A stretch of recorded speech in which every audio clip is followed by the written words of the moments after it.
ದೇವದುರ್ಗಾ ನಗರದೊಳಗೆ ಬದುಕುತ್ತಿರುವ ಭವ್ಯ ಪ್ರಜೆಗಳೇ ಕ್ಷಮಿಸುತ್ತಿರುವ ಪೌರ ಕಾರ್ಮಿಕರ ಕಥೆಯ ನಾನು ವೇಳ್ಮಿನು.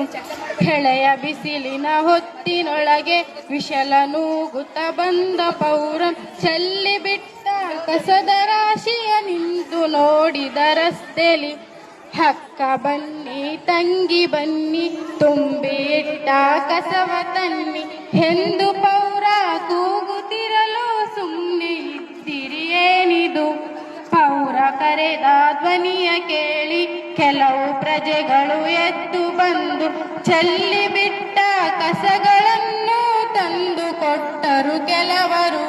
ಸ್ವಚ್ಛವೇ ನಮ್ಮ ಕೆಲಸ ಎನ್ನುವ ಪೌರ ವೀರರ ಕನಸಿದು. ದೇವತೆ ದುರ್ಗಾ ಮಡಿಲಿನೊಳಗೆ ವಿಷ ಬಿತ್ತುವ ಕಸದ ಭೂತ ಹಬ್ಬರಿಸಿ ವಾಲಿಯುತ್ತಿದ್ದನು ರೋಗ ಸೂಸುತ್ತ ದಾನಿದ್ರನು. ನಗರ ಪಾಲಿಕೆ ಮಾತು ಕೇಳದೆ ಪೌರ ಜನಕ್ಕೆ ಕಸವ ನೀಡ ತಂದ ಕಸವ ಎಲ್ಲೋ ಹಾಕಿ ಸುಮ್ಮನೆ ಇದ್ದಿರಿ ಏನಿದು. ಇಂಥ ಭಿನ್ನ ಜನರೇ ಕೇಳಿ ಮಕ್ಕಳಿರುವರು ಮನೆಯ ಒಳಗೆ ಒಂದು ನಿಮಿಷ ಯೋಚನೆ ಮಾಡಿ ಕಸವ ತಂದು ನಮ ಕೊಡಿ. ಸ್ವಚ್ಛವೇ ನಮ್ಮ ಗುರಿ ಎನ್ನುವ ನಗರ ಪಾಲಿಕೆ ಕನಸಿದು. ಸ್ವಚ್ಛ ಎಂಬುದೇ ನಮ್ಮ ಗುರಿಯು, ಸ್ವಚ್ಛ ಎಂಬುದೇ ನಮ್ಮ ಧ್ವನಿಯು. ಸ್ವಚ್ಛ ಮಾಡದೆ ಸುಮ್ಮನೆ ಕುಳಿತರೆ ಬಿಟ್ಟನಾರೋ ಗಣ್ಣನು.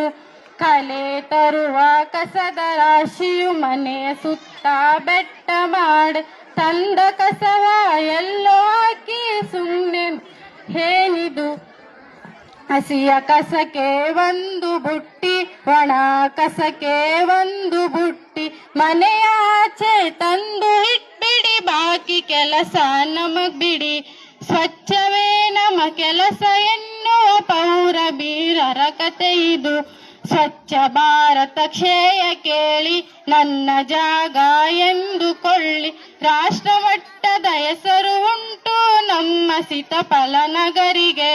ಸ್ವಚ್ಛವೇ ನಮ್ಮ ಕೆಲಸ ಎನ್ನುವ ಪೌರ ವೀರರ ಕತೆ ಇದು. ಪೌರ ವೀರರ ಕತೆ ಇದು. ಪೌರ ವೀರರ ಕತೆ ಇದು. ಧನ್ಯವಾದ.